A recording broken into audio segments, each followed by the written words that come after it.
menari naik pertama ibadah yang di USTB kapan dari malam hari dikirakan kita kembali kepada kita.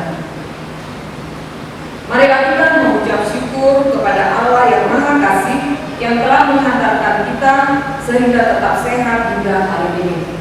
Sekarang kita sudah memasuki minggu ke-19 setelah Trinitatis. Terpujilah Allah di semua hidup kita dan kiranya Dia mendahului seluruh langkah kita. Janganlah berhenti memuji dan memuliakan Dia supaya Dia yang memimpin jalan kita.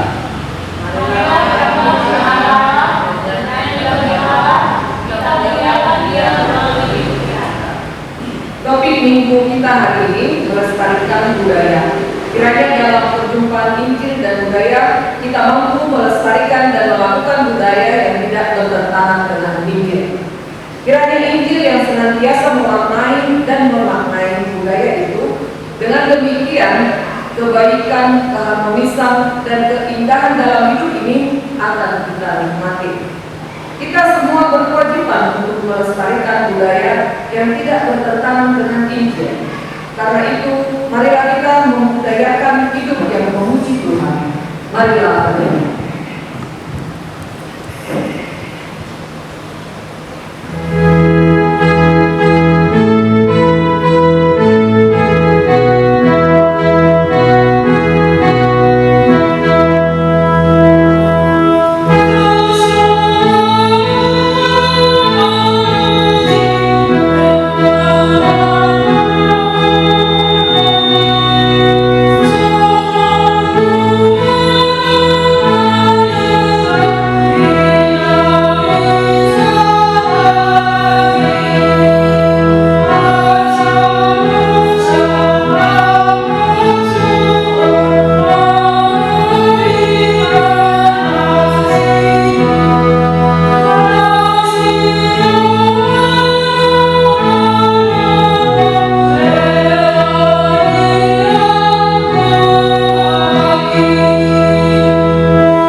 Demikian firman Tuhan Yesus. Ajaranku tidak berasal dari diriku sendiri, tetapi dari Dia yang telah mengutus aku. Barang siapa mau melakukan kehendaknya, ia akan tahu entah ajaranku ini berasal dari Allah, entah aku berkata-kata dari diriku. Seperti yang dikatakan oleh kitab suci, dari dalam hatinya akan mengalir aliran-aliran air hidup. Haleluya.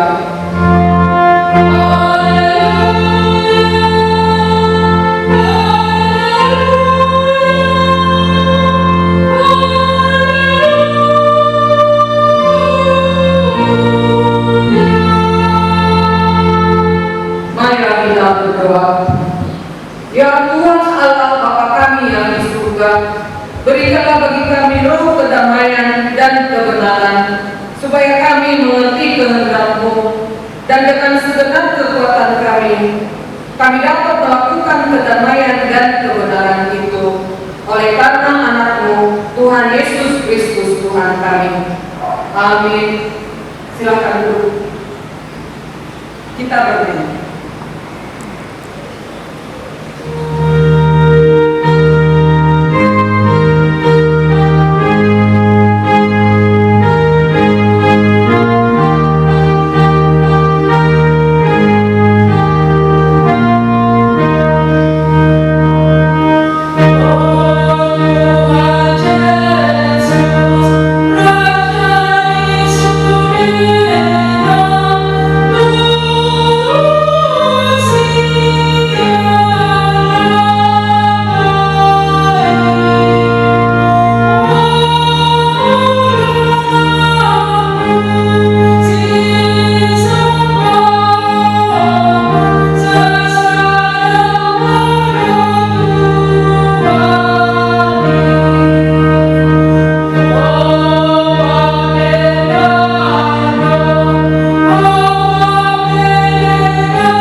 pertama, Akulah Tuhan Allahmu, jangan ada padamu Allah lain di hadapanku.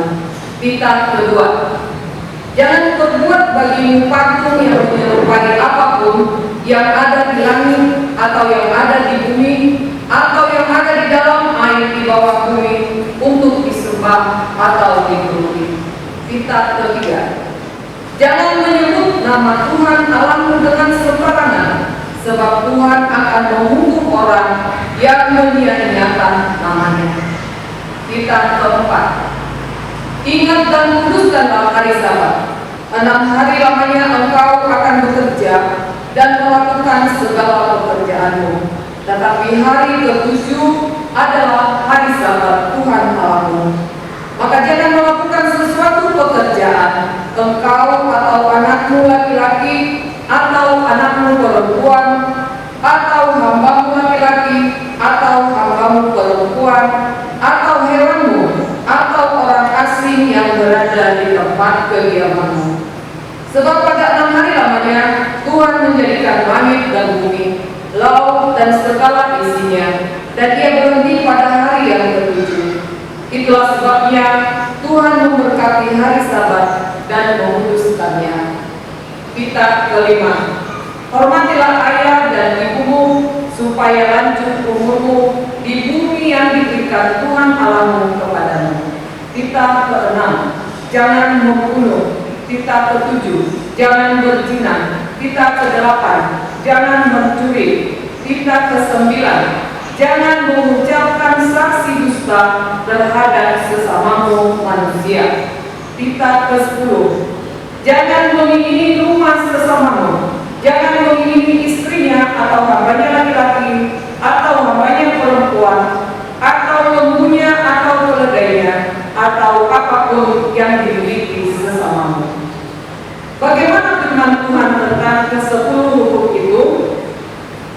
Aku Tuhan Allahmu adalah Allah yang cemburu, yang membalaskan kesalahan bapa kepada anak-anaknya, kepada keturunannya yang ketiga dan keempat dari orang yang membenci aku.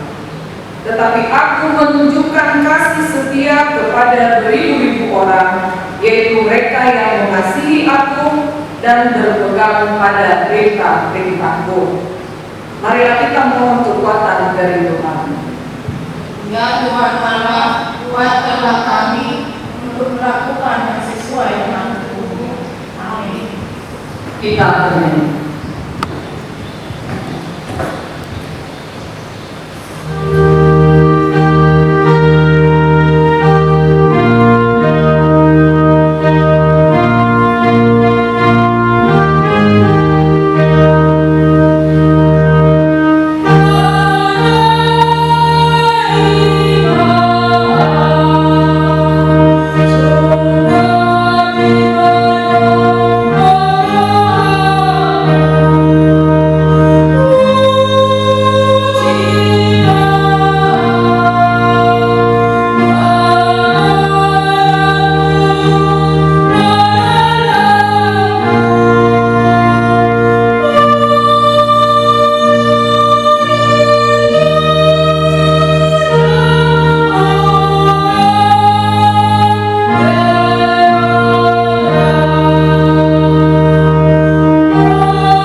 Ya Tuhan Allah Bapa yang di surga, Engkau Maha Murah, kasih-Mu kekal selama-lamanya.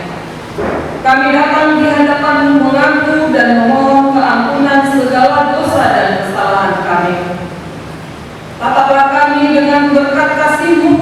serta ampunilah dosa kami di dalam penebusan Anakmu Yesus Kristus, Tuhan dan Juru Selamat kami. Amin. Janji Tuhan akan keampunan dosa-dosa kita. Siapakah yang akan menggugat orang-orang pilihan Allah? Allah yang membenarkan mereka. Siapakah yang akan menghukum mereka? Kristus Yesus yang telah mati. Bahkan lebih lagi, yang telah bangkit, yang juga duduk di sebelah kanan Allah, yang malah menjadi pembela bagi kita. Kemuliaan bagi Allah di tempat yang maha tinggi. Amin. Silakan duduk, kita bernyanyi.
Firman Tuhan yang menjadi epistel pada minggu ke-19 setelah Trinitatis ini tertulis di dalam Yohanes 2 ayat 1 sampai 12. Marilah kita baca secara responsoria.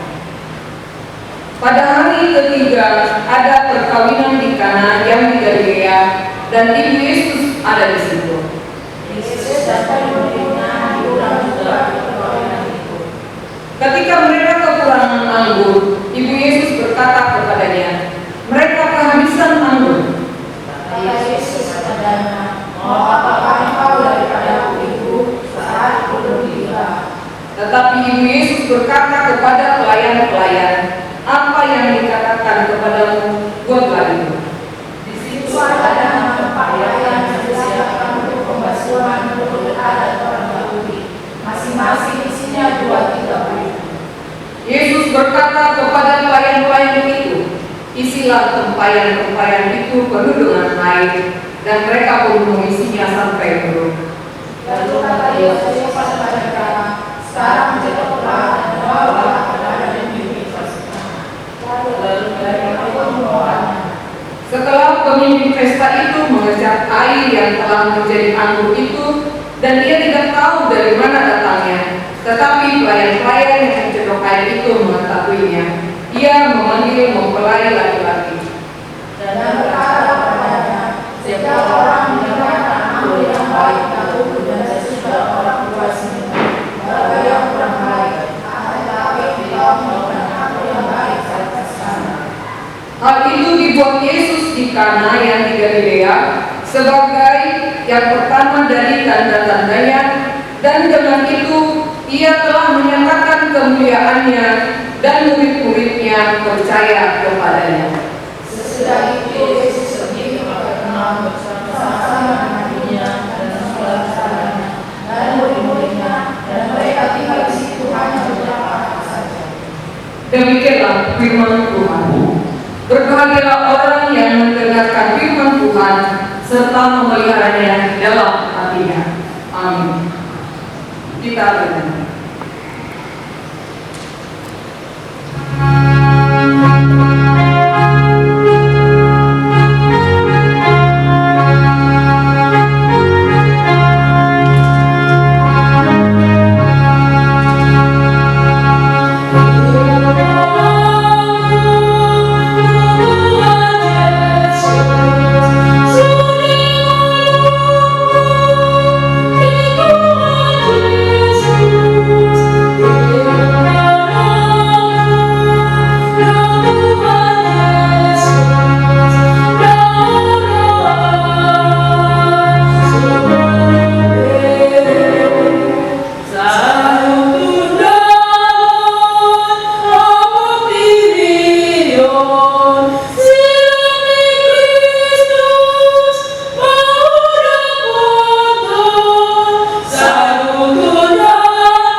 Jemaat dapat berdiri. Marilah kita bersama-sama mengaku iman kepercayaan kita sebagaimana teman-teman seiman di seluruh dunia. Kita bersama-sama mengucapkannya. Aku percaya kepada Allah, Bapa yang Maha Kuasa, Khalik langit dan bumi. Aku percaya kepada Yesus Kristus, Anaknya yang tunggal Tuhan kita, yang dikandung daripada Roh Kudus, lahir dari anak darah Maria, yang menderita sengsara di bawah pemerintahan Pontius Pilatus, disalibkan, mati dan dikuburkan, yang turun ke dalam kerajaan-Mu, pada hari yang ketiga, bangkit pula dari antara orang mati, naik ke surga, duduk di sebelah kanan Allah, Bapa yang Maha Kuasa. Dari sana akan datang kelak untuk menghakimi orang yang hidup dan yang mati.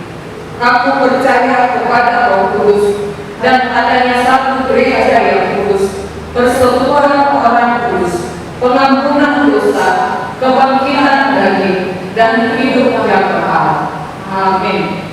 Silakan duduk. Kita bernyanyi.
Damai sejahtera Allah yang melampaui segala akal, itulah kiranya yang memelihara hati dan pikiran saudara di dalam Kristus Yesus Tuhan kita. Amin. Shalom amangkinan, semoga kita semua dalam keadaan sehat pada saat ini.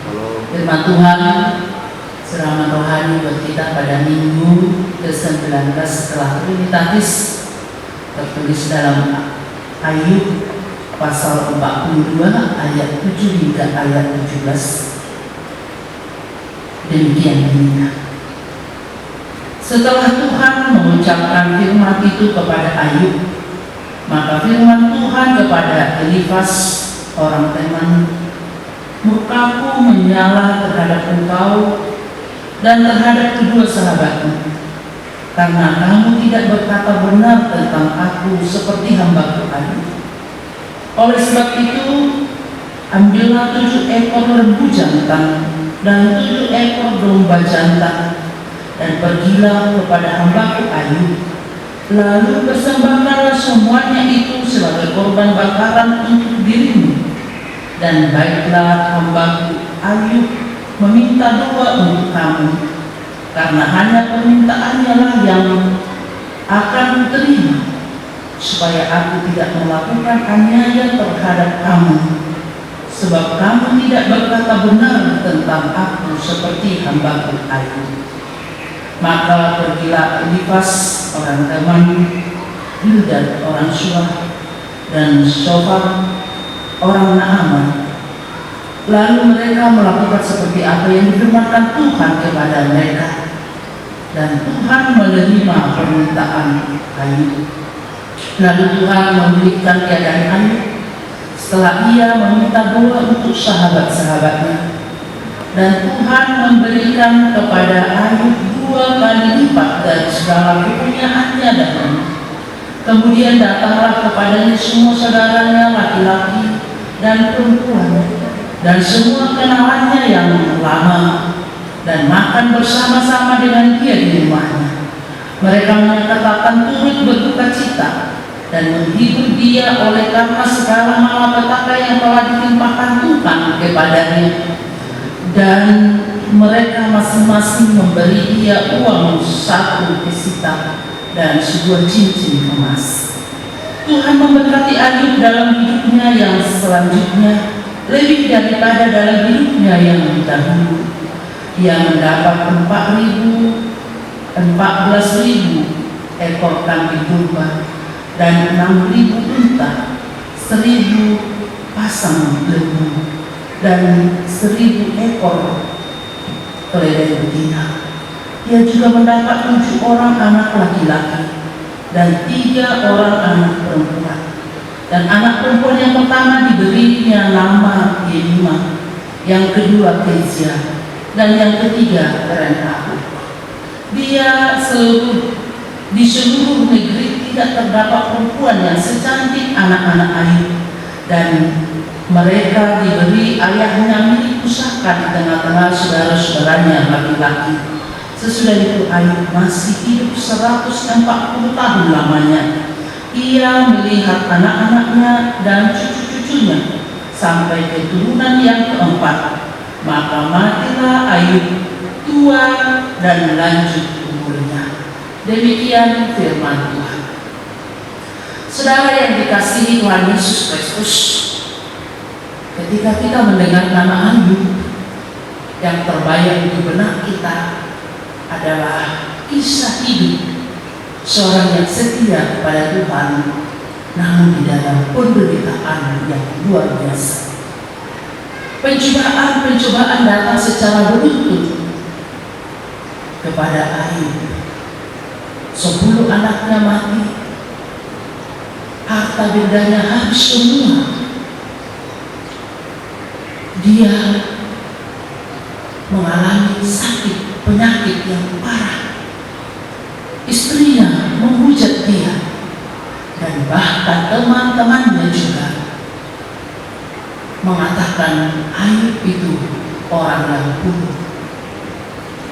Bapak Ibu Saudara, jika kita berada di dalam posisi seperti Ayub ini, kemungkinan besar kita tidak sanggup untuk menghadapi pencobaan-pencobaan yang sangat-sangat hebat seperti yang dialami oleh Ayub ini. Dengan demikian, dengan keadaan Ayub yang seperti itu, mungkin bisa muncul banyak pertanyaan-pertanyaan. Apakah Ayub ini adalah orang yang gagal sehingga dia selalu menderita dan menderita? Atau apakah Ayub ini yang awalnya adalah orang yang sukses, namun akhirnya menjadi orang yang gagal dan hancur? Dan mungkin juga bisa ada pertanyaan dan pernyataan seperti apa yang dikatakan oleh teman-teman Ayub dalam nats kita saat ini, yang mengatakan bahwasanya Ayub itu menderita, Ayub itu mengalami banyak pergumulan yang begitu beruntun, bertubi-tubi, itu karena dosa Ayub. Bapak Ibu Saudara yang dikasihi Tuhan Yesus, tidak ada orang yang tidak pernah gagal. Orang bisa gagal 1 kali atau 2 kali atau 3 kali ataupun berulang-ulang kali gagal berturut-turut, dan mereka tidak pernah menyerah dan membuat kegagalan itu menjadi sebuah cambuk untuk terus berjuang dan berjuang sehingga dia akan melihat hasil nanti, kesuksesan di balik kegagalan itu. Tetapi yang menjadi satu masalah yang luar biasa di dalam nats ini adalah pernyataan dari teman-teman Ayub, yaitu Elifas, Bildad dan Zofar, yang menyatakan bahwasanya penderitaan Ayub itu adalah akibat daripada dosanya sendiri, sehingga dia harus menderita, sehingga dia harus mengalami banyak masalah di dalam kehidupannya. Bapak Ibu Saudara, apa yang terjadi ketika teman-teman Ayub mengatakan bahwasanya penderitaan Ayub itu adalah karena dosanya? Yang terjadi kepada sahabat Ayub yang 3 orang ini, Allah murka. Allah mengatakan murkanya menyala-nyala terhadap Elifas, terhadap Bildad dan terhadap Zofar, karena mereka tidak menyatakan hal yang benar tentang Allah, seperti Ayub yang menyatakan Allah itu siapa Allah yang sebenarnya. Mereka ditegur Allah dengan memerintahkan supaya ketika teman Ayub ini datang membawa korban bakaran kepada Allah, membawa 7 ekor domba jantan dan juga 7 ekor lembu jantan, dan akan membawa itu menjadi korban bakaran, korban pengampunan dosa kepada Allah. Dan korban pengampunan dosa ini juga tidak bisa mereka langsung melakukan itu kepada Tuhan, tetapi harus melewati Ayub hamba Tuhan yang sejati, yang setia. Allah murka kepada sahabat-sahabat Ayub. Murka Allah di sini, keberdosaan dari sahabat-sahabat Ayub itu adalah karena mereka bertiga sesungguhnya tidak mengenal Allah. Sesungguhnya mereka tidak memahami siapa Allah itu sebenarnya, tapi mereka seakan-akan mengenal dan memahami Allah dengan cara mereka datang seolah-olah menghibur Ayub, tetapi sesungguhnya adalah perkataan yang menyesatkan yang mereka katakan kepada Ayub. Dari perkataan mereka itu yang mengatakan Ayub itu menderita karena dosa-dosanya, sesungguhnya mereka menghujat Allah. Karena apa? Bapak Ibu Saudara, jelas Tuhan telah menyatakan bahwa Ayub itu adalah seorang yang dan jujur, yang takut akan Tuhan dan menjauhkan kejahatan. Itu bisa kita lihat amatinan saudara-saudari pada Ayub 1 ayat 8. Ketika iblis datang menghadap Tuhan dan mengatakan, dan Tuhan bertanya kepada iblis, dari mana engkau iblis? Iblis mengatakan, saya berkeliling menjelajahi bumi ini. Tuhan mengatakan, apakah kamu tidak melihat hambaku Ayub itu? Hambaku yang tidak ada seorang pun di bumi ini seperti dia. Itu di ayat 8, di Ayub 1 ayat 8b, Bapak Ibu Saudara, dikatakan Tuhan mengatakan kepada iblis, tidak ada seorang pun yang seperti dia di bumi ini, yang demikian saleh dan jujur, yang takut akan Tuhan dan menjauhkan kejahatan. Tuhan sudah menyatakan itu karena Tuhan melihat kepribadian daripada Ayub sendiri. Tetapi di sini teman-teman Ayub yang tiga ini mengatakan Ayub itu menderita, Ayub itu memiliki pergumulan yang luar biasa, tantangan yang hebat. Itu karena dosanya. Mereka sesungguhnya tidak mengenal Allah, mereka memfitnah atau menghujat Allah. Karena itu hukuman yang diberikan Tuhan kepada mereka, mereka harus membawa korban bakaran 7 lembu jantan dan 7 domba jantan untuk dipersembahkan kepada Tuhan sebagai kurban pengampunan dosa. Dan itu pun tidak bisa mereka langsung melakukannya, harus melalui persembahan itu layak di hadapan Tuhan. Saudara yang dikasihi Tuhan Yesus Kristus, kita lihat di sini ternyata dalam penderitaan yang bertubi-tubi itu Ayub mampu bertahan. Iman Ayub tidak pernah luntur. Imannya kokoh dan kuat terhadap Tuhan. Terbukti Bapak Ibu Saudara, Ayub masih mampu berkata di dalam penderitaan yang luar biasa itu.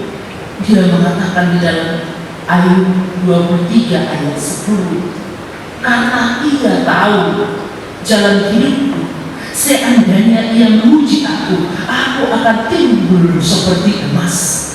Seandainya ia memuji aku akan timbul seperti emas. Artinya di sini Ayub memahami penderitaan demi penderitaan yang dia alami itu adalah karena ujian Tuhan di dalam kehidupannya.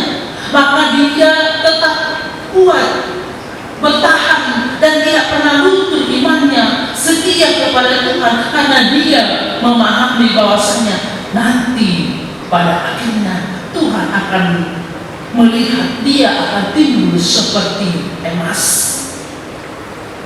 Bapak Ibu Saudara, kita lihat emas itu supaya benar-benar terlihat kilauannya itu, keindahan emas itu, kemurnian emas itu, ketika dia semakin dibakar dan dibakar kembali, dan benar-benar akan terlihat kilauannya, kemurnian.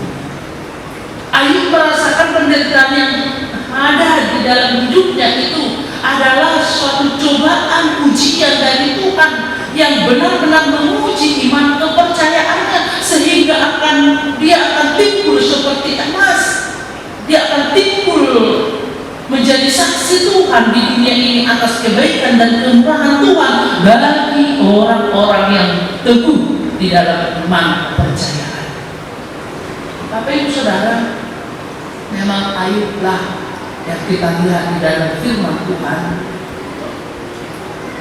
contoh orang yang setia kepada Tuhan walaupun harus menghadapi berbagai tantangan, penderitaan yang luar biasa. Ayub adalah manusia biasa. Walaupun nanti di dalam perjanjian baru kita tahu bahwa Tuhan Yesus juga menghadapi penderitaan yang luar biasa.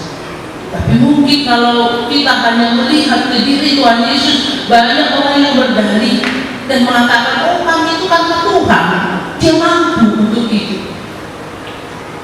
Kita bersyukur kalau dalam nats firman Tuhan atau dalam Alkitab kita ini disodorkan kisah tentang Ayub, seorang manusia yang jujur dan saleh, seorang manusia yang takut akan Tuhan dan senantiasa menjauhkan kejahatan-kejahatan, tetapi dia menghadapi banyak tantangan dan rintangan dalam perjalanan hidupnya, bahkan bertubi-tubi, bahkan seperti tidak pernah mampu untuk melihat bagaimana tantangan itu.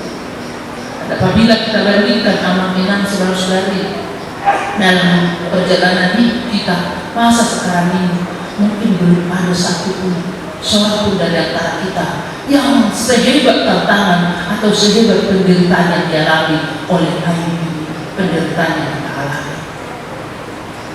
Bapak Ibu Saudara, karena teguran iman Ayub, karena keteguhan iman Ayub, maka penderitaan Ayub itu dipulihkan oleh Tuhan. Penderitaan Ayub itu dipulihkan oleh Tuhan. Tuhan memberikan Ayub 2 kali lipat dari segala kepunyaannya dahulu. Tuhan memberkati Ayub lebih daripada hidupnya dahulu. Kita baca tadi amal-amal dalam nats kita, Tuhan memulihkan harta bendanya 2 kali lipat, sehingga dia memiliki 14.000 kambing domba, 6.000 unta, 1.000 pasang lembu, 1.000 ekor keledai betina. Bukan hanya harta bendanya yang dipulihkan oleh Tuhan, Tuhan memberikan dia keturunan, 7 orang anak laki-laki dan 3 orang anak perempuan. Dalam nats kita ini tadi dikatakan, disebutkan nama-nama anak perempuan daripada Ayub itu. Anak perempuannya yang pertama yaitu Yemima, anak perempuan yang kedua yaitu Kesia, dan anak perempuan yang ketiga yaitu Kerenhafo. Dan dikatakan di situ, di seluruh negeri tidak terdapat perempuan yang secantik dengan anak-anak Ayub. Luar biasa, saudara. Tuhan benar-benar memulihkan kehidupan penderitaan Ayub itu dan bahkan memberkatinya. Kalau dikatakan tadi tidak ada secantik putri-putri dari Ayub ini di seluruh bumi, bukan kita mau menyoroti kecantikan itu, tetapi kita mau melihat berkat Tuhan yang luar biasa terhadap Ayub, yang memulihkan kehidupannya, bahkan memulihkan keturunannya, memberikan anak-anak dan putri yang cantik-cantik. Apa yang kita lihat di situ, Bapak Ibu Saudara? Ending daripada kehidupan orang yang setia kepada Tuhan, walaupun harus menghadapi proses hidup yang sangat-sangat berat sekali, terkadang menghadapi jalan yang terjal, terkadang berjalan di padang gurun pasir yang begitu panjang, terkadang harus menghadapi terik matahari yang begitu teriknya. Tetapi ketika orang itu tetap setia kepada Tuhan, maka ending kehidupannya adalah sukacita dan berkah. Itu yang kita lihat, Bapak Ibu Saudara. Karena itu, Bapak Ibu Saudara, yang menjadi pertanyaan bagi kita, bagaimana kita menghadapi penderitaan, bagaimana kita menghadapi persoalan hidup masa sekarang ini, bagaimana kita menghadapi persoalan masa pandemi COVID-19 ini. Karena pandemi COVID-19 ini banyak efek-efek persoalan hidup yang boleh kita hadapi, bukan hanya masalah sakit penyakit, tapi keterpurukan ekonomi, kehilangan pekerjaan, di PHK, dan kesulitan anak-anak kita untuk belajar. Lebih kurang 8 bulan kita sudah menghadapi masa pandemi COVID-19 ini. Bagaimana kita amal dengan saudara-saudari di dalam menghadapi penderitaan, di dalam menghadapi persoalan hidup ini? Banyak orang yang menghadapi penderitaan Banyak orang yang menghadapi persoalan hidup tidak bersama dengan Tuhan. Banyak orang yang menghadapi persoalan hidupnya bahkan tidak dengan cara yang baik dan benar, hanya mengandalkan dirinya sendiri. Banyak orang yang menghadapi persoalan hidupnya hanya mengandalkan logikanya dan kekuatannya sendiri. Tapi melalui firman Tuhan saat ini kita diajar untuk belajar bagaimana untuk menghadapi persoalan hidup yang sangat berat sekalipun dari kisah hidup Ayub. Yang pertama kita diajari bagaimana supaya tetap setia kepada Tuhan, sebagaimana hambanya Ayub yang setia kepada Tuhan, bertahan di dalam iman, tidak pernah luntur kesetiaannya terhadap Tuhan walaupun dia menghadapi pergumulan yang bertubi-tubi, pergumulan yang beruntun. Belum selesai satu permasalahan, muncul lagi satu lagi. Belum selesai yang satu, datang lagi yang satu lagi. Bertubi-tubi pergumulan hidup itu yang dia harus hadapi. Tetapi di dalam pergumulan yang luar biasa itu, Ayub merasakan bahwasanya itu adalah ujian dari Tuhan yang akan benar-benar menguji dia sehingga nantinya dia terlihat seperti emas yang menunjukkan kemurnian, kilauan yang indah dan benar-benar berkualitas.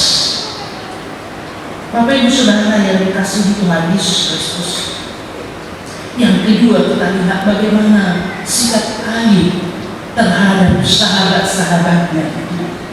Walaupun sahabat-sahabatnya itu memandang dia seorang yang berdosa, walaupun sahabat-sahabatnya itu memandang dia orang yang bersalah, walaupun sahabat-sahabatnya itu menghujat dia, tetapi Ayub tidak pernah membenci sahabat-sahabatnya.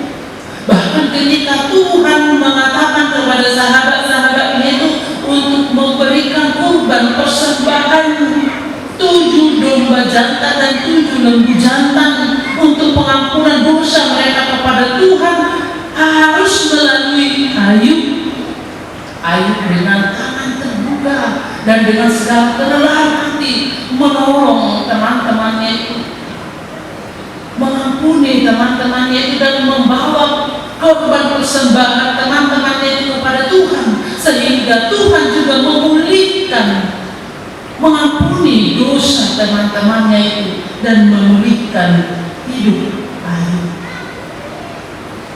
Ketika mereka datang kepada Ayub, benar hati Ayub tulus dan dengan tangan terbuka Ayub menerima mereka. Bapak Ibu Saudara yang dikasihi Tuhan Yesus Kristus, apa yang kita lihat di situ? Nats firman Tuhan ini mengajak kita juga supaya benar untuk mau mengampuni orang lain. Sebagaimanapun itu kejahatan orang kepada kita, bahkan orang menuduh kita, memfitnah kita, mari dengan tangan terbuka, dengan segala ketulusan hati mengampuni mereka, sebagaimana Tuhan Yesus telah mengampuni kita.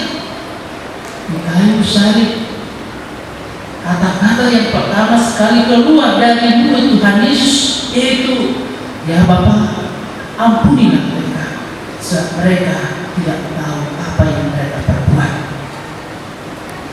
Pengampunan itu adalah teladan yang diberikan Tuhan Yesus kepada kita sebagai pengikut Kristus. Maka dengan demikian Bapak Ibu Saudara, mari kita saling mengampuni. Mari kita mengampuni orang yang benar-benar bersalah kepada kita dan bahkan mungkin menghujat kita, memfitnah kita, mengatakan kata-kata yang tidak benar kepada kita. Jangan simpan dendam itu, jangan simpan kebencian-kebencian, tetapi ampunilah dia. Bapak Ibu Saudara yang dikasihi Tuhan Yesus, sungguh luar biasa firman Tuhan yang mengajak kita saat ini supaya kita mau dipulihkan oleh Tuhan, supaya kita mau tetap setia kepada Tuhan. Apapun yang terjadi, pergumulan pergumulan hidup yang kita hadapi saat ini, yang semakin hari semakin sulit kita alami, semakin hari semakin nyata banyaknya kesulitan, pergumulan, penderitaan yang kita hadapi. Baiklah, kita merasakan itu adalah mungkin cobaan, ujian Tuhan dalam kehidupan kita, yang pada akhirnya nanti kita akan melihat Tuhan setia mendampingi kita di dalam setiap pergumulan hidup kita itu. Tuhan setia menyertai kita, dan ketika kita setia kepada Tuhan di dalam setiap pergumulan hidup kita, iman kita tidak luntur, kita bertahan bersama Tuhan Yesus, maka kita akan dipulihkan, dan bahkan kita akan mengalami berkat-berkat yang luar biasa, sama seperti hambanya Ayub dipulihkan dan mendapatkan berkat yang melimpah 2 kali lipat dari yang pertama, yang dari awal.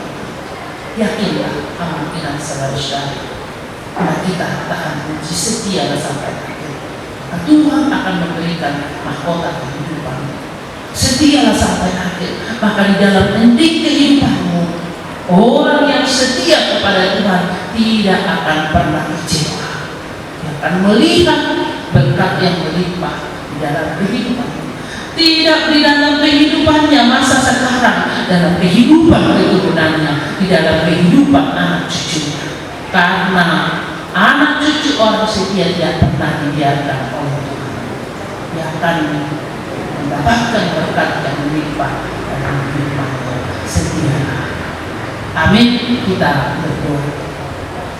Allah yang Maha Baik, Allah yang kami kenal dalam nama anak Tuhan Yesus Kristus, terima kasih Bapa dengan firman-Mu yang boleh kami dengar pada saat ini, menceritakan bagaimana hamba-Mu Ayub, manusia biasa seperti kami, yang mengalami banyak tantangan, penderitaan demi penderitaan beruntun datang di dalam kehidupannya.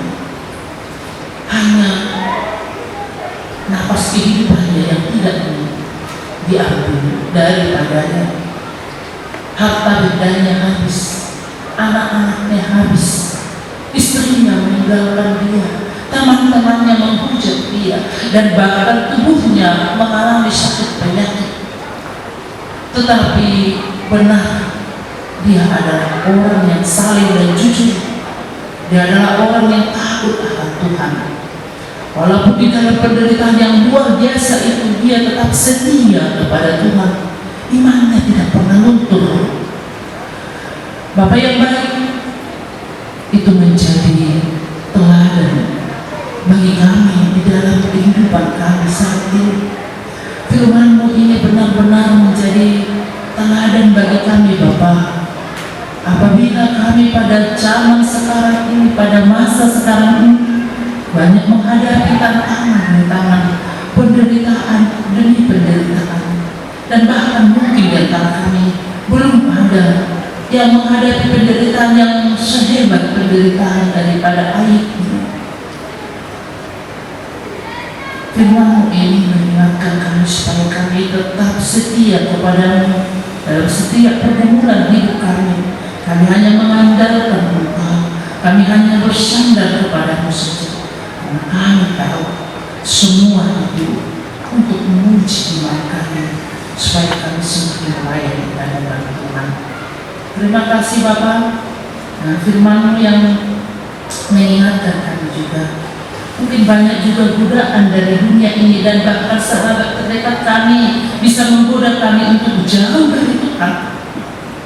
Nats firman Tuhan saat ini mengingatkan kami bagaimana Ayub menghadapi sahabatnya yang dekat dengan dia, yang menggoda dia untuk jauh dari kehendak Tuhan, tapi dia tetap kokoh percaya kepada Tuhan, dan dia tidak pernah membenci sahabatnya. Dia mengampuni sahabatnya.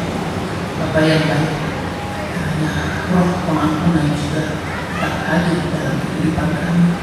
Dan perjalanan hidup kami ini banyak ketersinggungan kami, banyak yang membuat kami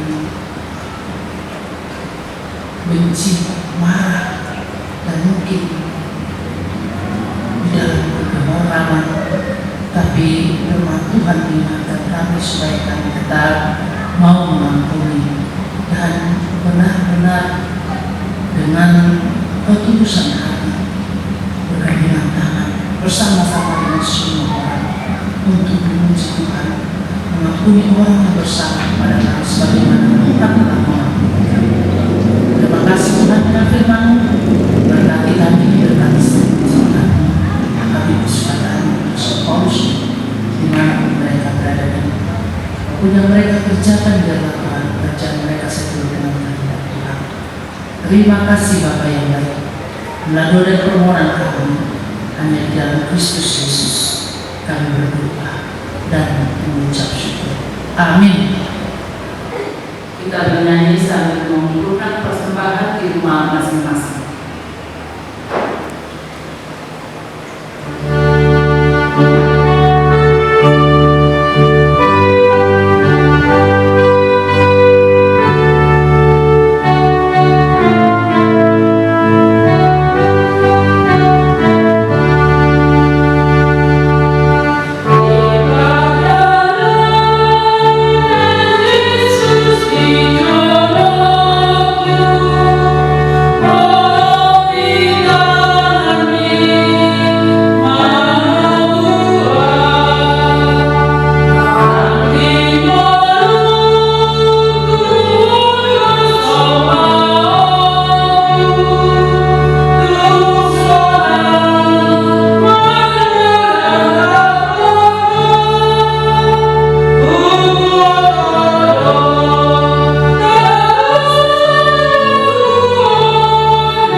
Marilah kita berdoa untuk menyerahkan persembahan kita kepada Tuhan. Kita berdoa. Ya Allah Bapa kami yang di surga, kami mengaku bahwa Tuhan adalah sumber dari segala karunia yang melimpah dalam kehidupan kami masing-masing. Sebagian daripada karunia itu kami serahkan kembali sebagai persembahan kepada Tuhan. Terimalah dan berkatilah persembahan umat-Mu ini, agar dapat kami pergunakan